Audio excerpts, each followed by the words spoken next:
next up, we're doing the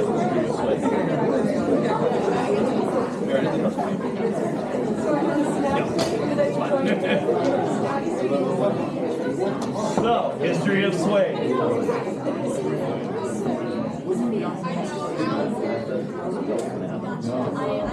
All right.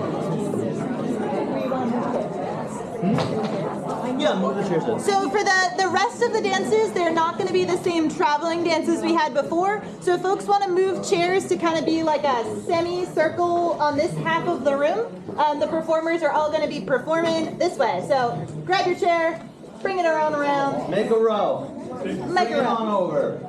We're making a nice row of chairs here. If you want to sit in a chair, just please, we request you sit over here. But you can stay there too. Oh, never mind. You guys, you can stay there. She's the queen. I think some of the dances are expecting us. Great. It's nice having there's lots of people, so Yep, it'll be fine. Wonderful. All right.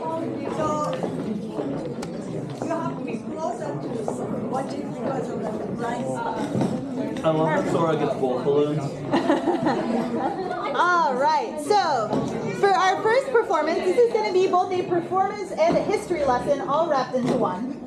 So we're going to do a look at swing dancing and the various types of swing dancing, what they look like, where they came from. So we're going to see 3 different types, and we're going to talk about a little bit of the history of swing. So to kick us off, we have Yukari and Maria.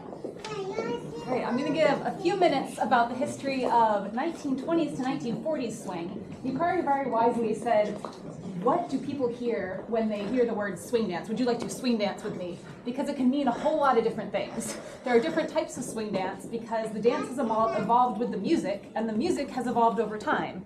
And it's also passed through a variety of different cultures and looks different in each culture that it's danced in. So I have a teacher who refers to the jazz continuum, and she talks about jazz movement starting in Africa and several countries in Africa and having movement roots there that came over to the United States, passed through the swing era and blues and other things, and exists still today in dances like hip hop and shuffle and house and other things. I'm not going to cover that whole history, but just to give you a context, this is a very long lineage we're talking about. So I'm going to focus on the 1920s to 1940s because that's what inspired the routine that Yukari and I are about to do.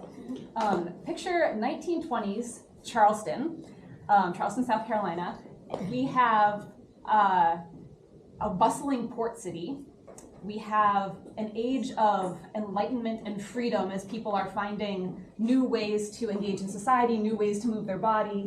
And also we have the Great Migration starting to happen of people moving from the South up to the North, as particularly the Black community is trying to avoid Jim Crow laws. And so you have a lot of artistic movement and expression happening and also moving within the country. And musically, you've got ragtime and marching bands and music that sounds a little bit like choo, choo, choo, choo, choo. It kind of makes you want to like bounce and hop a little bit. And so in this environment, we have James P. Johnson, who was a musician and a composer, and he was watching how a particular group of dancers from Charleston were moving, particularly those who were working in the docks down there. And so he composed music that made sense to their movement, and it got this name, the Charleston. And he put it into this Broadway production called Runnin' Wild in 1923. And if you picture the song Charleston in your head, da da da da da da da da da, that's kind of what got it started.